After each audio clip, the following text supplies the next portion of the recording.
Buenos días, buenas tardes, buenas noches, amigos, amigas, amigos. Estamos nuevamente en una charla de Torah, que tiene temas tiene muchísimos temas, pero bueno, no podemos tratarlos todos en una sola clase, pero vamos a enfocarnos cuando menos en 13 puntos que me gustaría que tocáramos un poquito. Vamos a hablar de la noche antes del exilio. Esto es, Jacob se pasó 14 años, algunos dicen 14 años ocultos, porque no se habla mucho de eso, pero son años que pasó Jacob antes de ir a Harán. La Torah revela un silencio sagrado. 14 años en la casa de estudios de Shem y Eber, sumergido en la luz primordial de la sabiduría, estudiando todos los secretos, estudiando todas las conexiones con la Torah. Los sabios nos enseñan que estos años no fueron solamente de una preparación intelectual, digamos, sino también fueron años de preparación y de purificación del alma, de elevación de conciencia. Como explica el Zohar 1:146, dice, antes del descenso al exilio, el alma debe vestirse con luces que la sostendrán en la oscuridad. Así tenemos que estar preparados para todo este viaje. Así debe prepararse nuestra alma para este viaje en este mundo. Así debemos prepararnos nosotros también para este proceso de vida que llevamos, que en muchas ocasiones vamos hacia Harán también. El exilio de Jacob es el exilio del alma humana. Ninguno de nosotros entra al mundo sin antes haber recibido un tesoro espiritual. Como sabemos, en el vientre de nuestra madre estamos estudiando Torah con un malaj, que aunque lo olvidamos, sabemos que al momento de nacer hay un malaj que se llama Laila, que nos pega aquí y se nos olvida. Que aunque olvidado, decíamos, nos acompaña silenciosamente.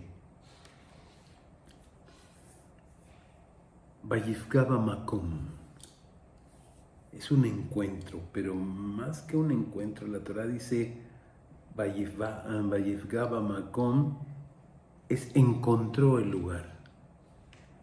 No es un lugar geográfico, es como decimos siempre, un estado del alma y de la conciencia. El Zohar nos dice, Makom es uno de los nombres de Akadosh Baruj Hu. Cuando el tzadik se encuentra con el Makom, es decir, se encuentra con Hashem, se encuentra con uno de los nombres de Dios, con una energía del nombre de Dios, también se encuentra consigo mismo. Jacob se encuentra con Dios en el monte Moriah, que es el mismo sitio donde Abraham vio el lugar desde lejos. ¿Se acuerdan cuando la queda de Isaac? Ahora Abraham lo vio desde lejos, ahora Jacob lo ve desde dentro. Jacob toma las piedras que estaban ahí y las coloca así alrededor de su cabeza, y los sabios nos explican que la cabeza simboliza la conciencia y las piedras representan las fuerzas materiales de la vida. El mensaje es profundo. para que la conciencia pueda elevarse, debe estar protegida de las influencias que la desvían. Y ahí tiene un sueño, y sabemos que es el sueño de la escalera famoso, que esa escalera es la unión entre el cielo y la tierra. En un sueño, el sueño que tiene ahí Jacob, ve esa escalera, cuyos pies, o sea, está asentada en la tierra y cuya cima, su otro extremo, está en el cielo. Y ve malajim, ángeles que suben y bajan por la escalera. Dice el Zohar, la escalera es el secreto de la unión entre mundos. La plegaria que sube y la bendición que baja. La vida espiritual es esa escalera. Oramos desde la tierra y recibimos desde el cielo. Hashem estaba aquí y yo no lo sabía, dice Jacob. Es un despertar. Jacob despierta y dice, Ahem Yesha Hashem, Ahem Yesha Hashem Bamakom Hazeh, que quiere Beanoji Lo Yadati. Quiere decir, y Hashem estaba aquí y yo no lo sabía. ¿Cuántas veces no nos damos cuenta de que Hashem está ahí? De que Hashem está con nosotros en todas las situaciones, en todas las circunstancias, en todos los lugares, en todos los sufrimientos, en todos los dolores, en todas las alegrías, en todas las fiestas, en todo. Y sin embargo, no nos damos cuenta que ahí está. Tenemos que, como dijo Jacob, Ahen yesh Hashem bamakom hazeh beanoji lo yadati. Aquí estaba Hashem y yo no lo sabía. Tenemos que despertar de ese sueño y darnos cuenta que Hashem siempre está con nosotros. Dice el Pirkei Avot, dice, sabe de dónde vienes, a dónde vas y ante quién darás cuenta. También yo no lo sabía esa frase, Beanoji lo yadati. Es reconocer nuestra ignorancia. Y es también bitul, es decir, es también la autoanulación de nuestro ego. Es el momento en que el alma reconoce que su propia percepción es limitada. Solo cuando yo no existo, como explica el Zohar 2.215a, la anulación abre las puertas del lugar oculto. Entonces, uno puede sentir que Hashem está en ese lugar. Cuando nosotros nos autoanulamos frente a la voluntad de Hashem, ese es el momento en que sentimos que Hashem está en ese lugar. Bitul, que es autoanulación de nuestro ego, es desaparecer para poder ver. Es de los niveles espirituales más altos. Y esto solo pueden alcanzarse a través del bitul, a través de esta autoanulación. Autoanulación, me refiero, no es negarse a sí mismo, negarse a uno mismo, no. Es dejar espacio a lo divino, quitarse o no quitar nuestro ego que está pendiente de lo material y hacer espacio para lo divino. Así como la llama asciende cuando se desprende de la mecha, así el alma asciende cuando se desprende del ego.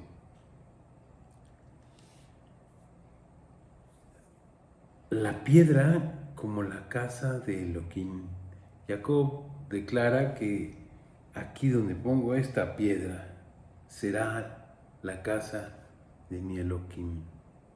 El lugar del sueño, el lugar en donde soñó, el lugar en donde vio esa escalera que subía y bajaba, ese se va a convertir en el lugar del templo. Y aquí es algo importante que es bueno subrayar. Antes que existiera un edificio físico para el templo, existió en ese lugar un encuentro, un despertar, un compromiso. El Zohar dice, el santo templo se edifica primero en el corazón de los justos.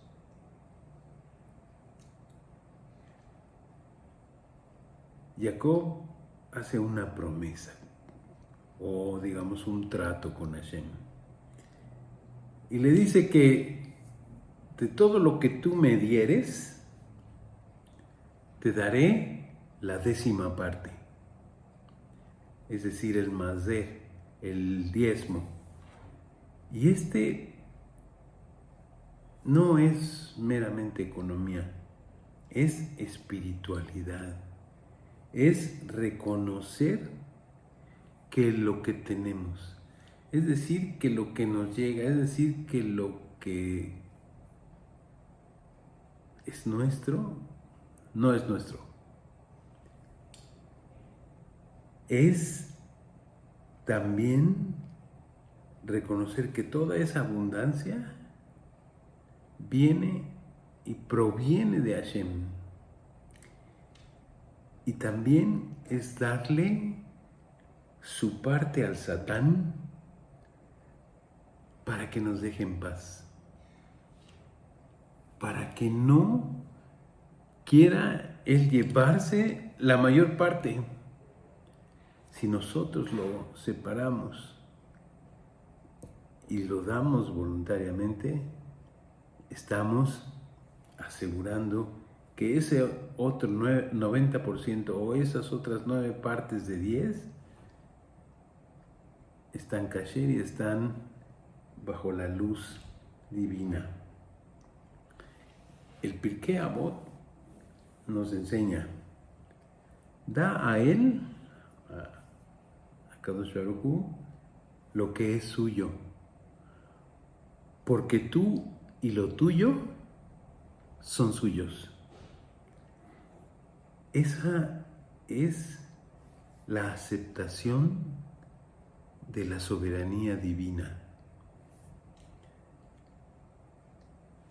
Más adelante dice, y levantó sus pies, refiriéndose a Jacob. Dice, caminar con motivación. La Torá cambia la expresión habitual y no dice Jacob caminó. Dice, Vayesá Jacob Raglav. Jacob levantó sus pies. Los sabios nos explican que tras su visión, sus pasos eran ligeros, impulsados por esa nueva energía espiritual. Cuando el alma se enciende, el cuerpo es más ligero, el cuerpo deja de pesar. Ahora el pozo. El pozo que es símbolo del alma femenina. Jacob llega a un pozo y ahí es donde ve a Rachel y se enamora de ella. Es curioso notar que siempre las mujeres están cerca de un pozo, ¿no? Rivka, cuando la encontró Eliezer, estaba cerca del pozo. La esposa de Moshe, Tzipora, también la encontró Moshe cerca del pozo. Ahora Rachel también está cerca del pozo. Miriam era el pozo que acompañó al pueblo de Israel a través del desierto, proveyéndolos de agua y conexión espiritual. El agua representa misericordia, fertilidad y vida. Eso es lo que debe representar la energía femenina, lo que debe representar una mujer. El agua es vida, el agua es limpieza. El Zohar 1.140a dice: el alma y la conciencia femenina es el pozo del que fluye la bendición. Esa es la importancia de que las mujeres estén siempre con una conexión espiritual, porque si ellas son el pozo del que fluye la bendición, que esa agua, que esa bendición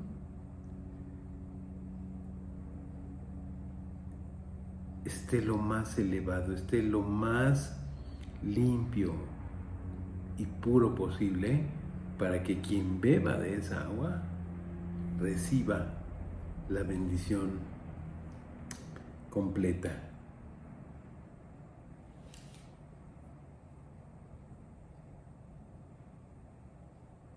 Jacob vio a Rachel y lloró. Y este llanto responde a dos motivos esenciales. Dicen algunos comentaristas que porque proféticamente vio Jacob que no iba a poder ser enterrado junto con ella, que ella iba a estar aparte. Otros comentaristas también dicen que lloró porque se dio cuenta, bueno, no se dio cuenta, sino que sabía que no tenía nada que ofrecerle. Así como cuando Eliezer llevaba camellos llenos de riquezas y de regalos para ofrecer por Rivka, Jacob se dio cuenta que no tenía nada que ofrecerle. ¿Y por qué no tenía nada? Si Jacob era una persona muy rica. El Talmud dice que el pobre es considerado como si estuviera muerto. El que no tiene absolutamente nada es considerado como si estuviera muerto. Pero volvemos a lo mismo. ¿Cómo es posible si Jacob era muy rico? Su papá era muy rico, su abuelo era muy rico. Resulta que Esav mandó a su hijo Elifaz a alcanzar a Jacob para matarlo. Le encargó que lo matara.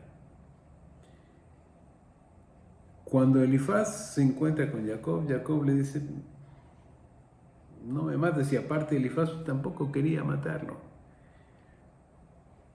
Entonces Jacob encontró la solución perfecta y le dijo: mira, te voy a dar O sea, si no me matas, te voy a dar todo, absolutamente todo lo que tengo. De esta manera, si me dejas sin absolutamente nada, es como si me hubieras matado. Es como si estuviera yo muerto. Y así, de esa forma, tampoco vas a desobedecer la orden que te dio tu padre de matarme. A Elifaz le pareció bien y así lo hicieron. Entonces, cuando llega Jacob a ver a Rachel, pues ya no tenía nada que ofrecerle y eso le causó mucho pesar. Pero también hay que entender que la grandeza del tzadik, de un tzadik como Jacob, es que incluso en la extrema pobreza, en la desnudez absoluta, mantiene su poderosa luz. Lea lloraba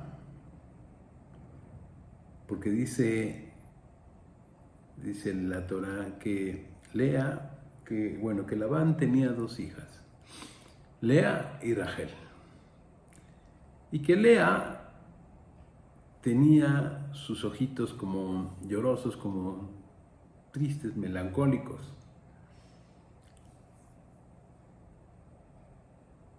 Esos ojos, cuando supo del compromiso de Jacob con Rachel,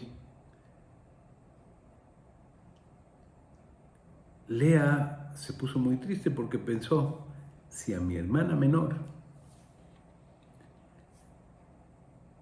le toca el hermano chico, que es Jacob,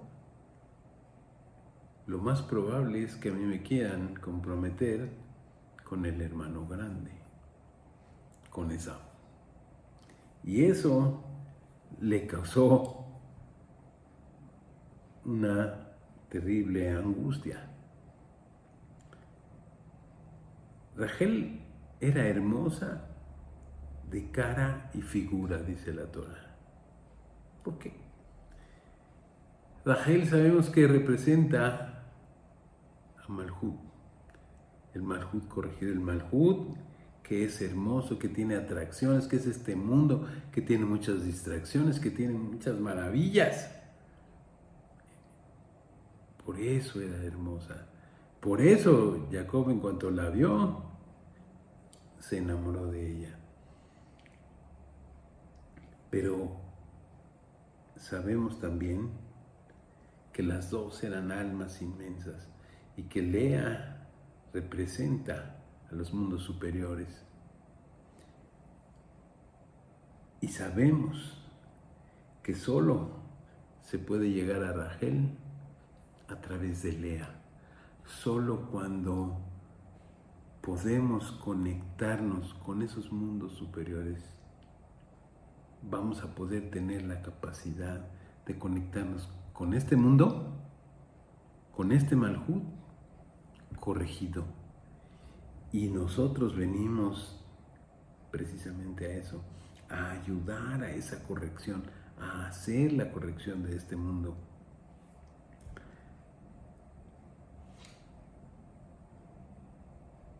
Al final, sabemos la historia, Labán, o sea, Jacob pide a Rachel, le dice que va a su papá, Labán le dice que va a trabajar 7 años por ella, al final viene el cambio, le dan a Lea, Jacob va, reclama y Labán, que ya sabía desde un principio y queriendo también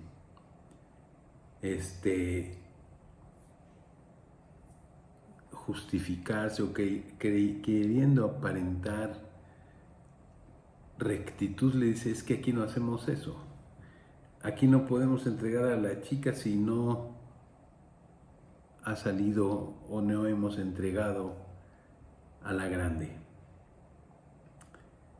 Que hay quienes también dicen que esto es una especie de tikún de Jacob, por el hecho de que recibió él la verajá de Bejor, del primogénito, en lugar de que fuera Esaú. Pero bueno, al final le dice Jacob a Labán que bueno, que hizo el compromiso con Rachel y que también va a trabajar otros 7 años por Rachel.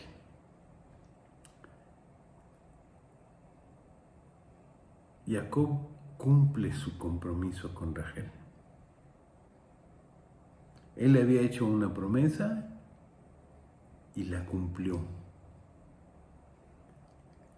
Nosotros tenemos que ser, cuando hacemos una promesa, tenemos que ser muy serios, muy disciplinados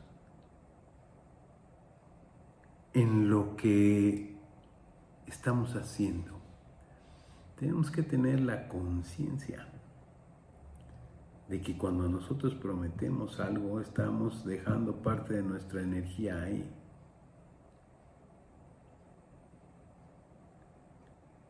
Por eso no hay nada más que prometer sin realmente estar seguros de que vamos a poder cumplir esa promesa.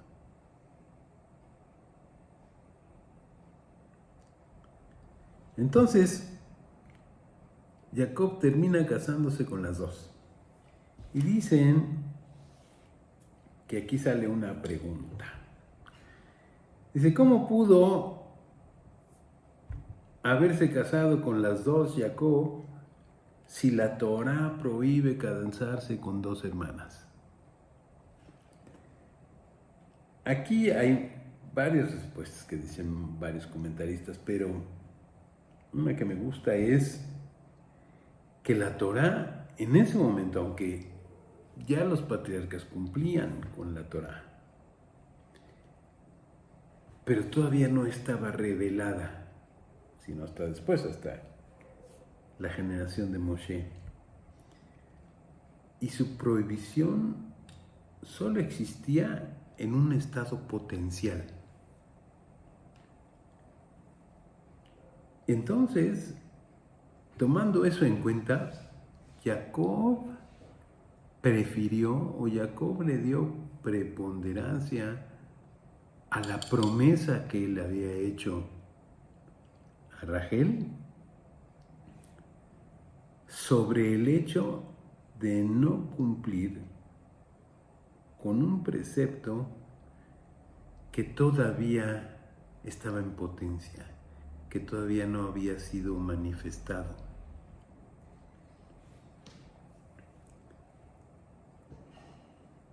Cuando Labán alcanza al campamento de Jacob,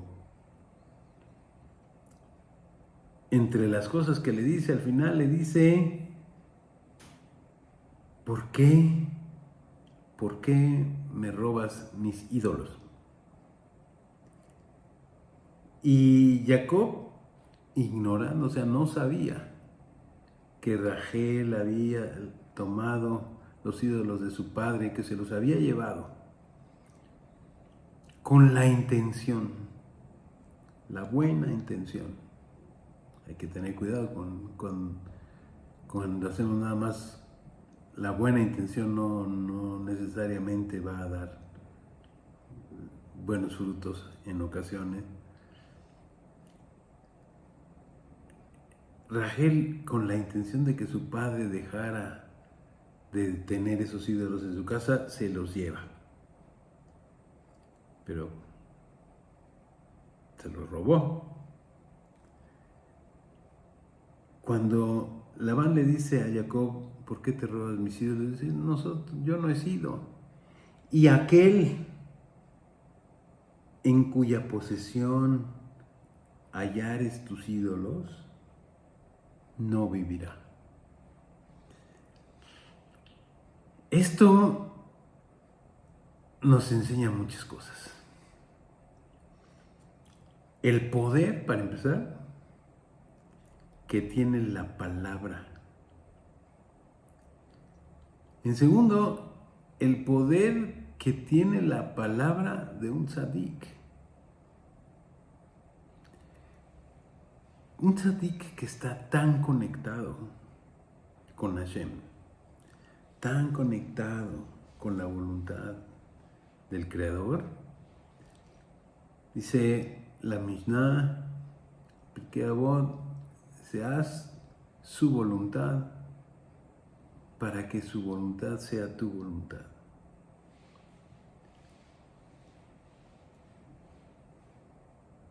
Cuando un tzadik habla, las cosas suceden. Y tenemos que nosotros aprender de aquí, que aunque a lo mejor, tal vez entre todos ustedes que nos están viendo hay muchos tzadikim y no lo dudo, hay que tener de todos modos mucho cuidado con lo que decimos. La palabra tiene mucha fuerza, porque la palabra viene de adentro, viene, creo que ya lo hemos dicho en algunas otras clases, viene de ese aliento divino que Hashem sopló en las narinas de Adán. Es ese ruaj que viene, es parte de nuestra alma, que sube y en nuestra boca, que es Malhut, se manifiesta, toma vida. Entonces, tenemos que estar muy atentos a lo que decimos y cómo lo decimos, porque hay veces que suceden cosas incluso sin querer o sin querer que pase algo, sin la intención. La otra vez en el súper estaba yo viendo a una señora que estaba en un carrito junto y estaba un niño en el carrito subido y y una señora que estaba atrás vio al niño y dijo, qué barbaridad, ese niño se va a caer. No pasaron 2 segundos y el niño se cayó. Afortunadamente no pasó nada. Y no digo que la señora haya, pero es probable, puede ser, no sé, pero es probable. Tenemos que tener cuidado con lo que decimos. A lo mejor esa señora tenía la fuerza suficiente como para decir algo y que suceda.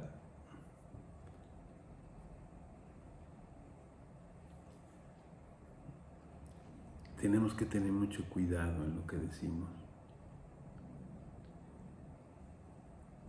La palabra tiene mucha fuerza. Y cuando Jacob dijo eso, desafortunadamente,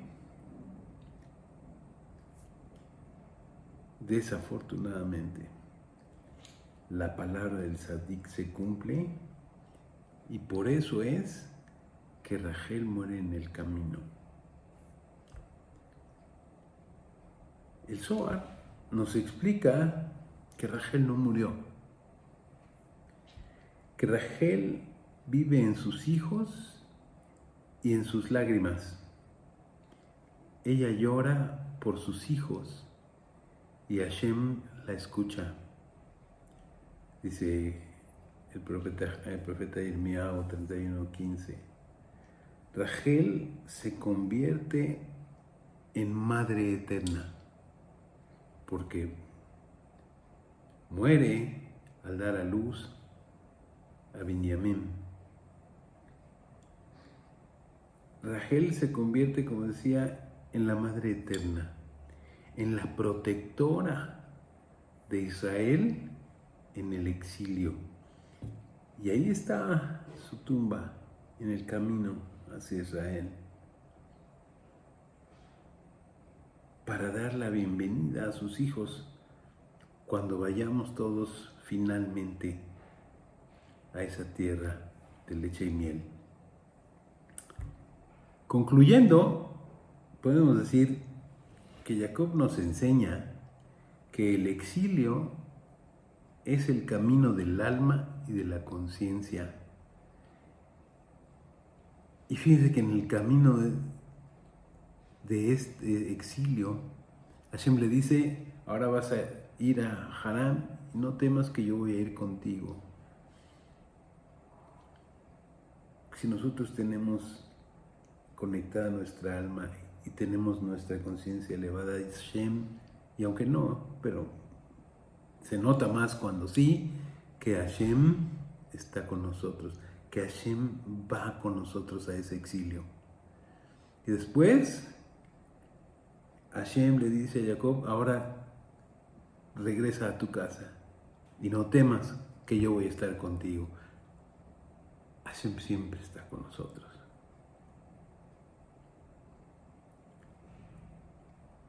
Muchas veces el encuentro con Dios ocurre cuando estamos dormidos. Y cuando estamos dormidos no me refiero necesariamente a cuando estamos dormidos en la noche o cuando estamos dormidos en el día, sino cuando estamos dormidos en la conciencia. De repente algo pasa y ¡pum! Nos encontramos con Hashem. Cuando despertamos, la escalera está en cada uno. El ego debe desvanecerse para que la luz entre. El amor verdadero muchas veces lleva lágrimas. La fidelidad espiritual crea templos. Donde antes solo había piedras y somos caminantes en una escalera que sube y baja. Somos hijos de Rachel,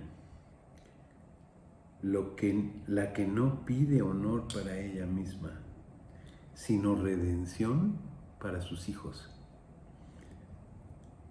Que podamos despertar como Jacob y decir, Hashem realmente está en este lugar. Amigos, amigas, que tengamos una semana y un Shabbat llenos de alegría, llenos de esta fuerza de Jacob. Jacob siempre estuvo en la noche.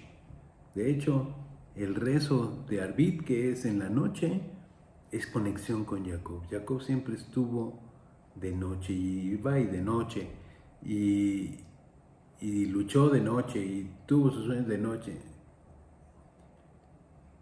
En la noche debemos de saber que Hashem está con nosotros y que Jacob tuvo muchas dificultades en la vida, desde siempre, desde que estaba en el vientre de su madre. Siempre tuvo y siempre se levantó y siempre tuvo emuná en Hashem. Nunca, ni por un momento dudó, de que Hashem estaba con él. A veces la vida es dura. Hay veces que la noche parece muy larga. Pero esa noche es conexión con Jacob Avinu, es conexión con la centralidad, con la columna central, con la restricción. Somos hijos de la restricción, hijos de Israel. Tenemos que hacer y tener esa fuerza para poder pararnos una y otra vez, las veces que sean necesarios, con emuná, con amor y con alegría. Que Hashem nos conserve esa alegría en nuestros corazones. Que Hashem nos dé la fuerza, la emuná. Que Hashem nos deje verlo y sentirlo en cada lugar para que sepamos que Él está ahí siempre con y para nosotros.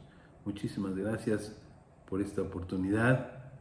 No quiero irme sin agradecer de manera muy importante todas sus contribuciones que son tan necesarias y que cuentan tanto para este proyecto que tenemos ustedes, nosotros y Hashem Yisbaraj, de llevar luz a cada vez más gente y a cada vez más lugares y a cada vez más corazones, para que podamos traer la luz de la redención, la luz de Mashiach a este mundo, y que podamos terminar con el odio, con la muerte, con el sufrimiento, con el dolor, y que podamos estar siempre llenos de bendición, de abundancia, de salud, de amor, de alegría y felicidad.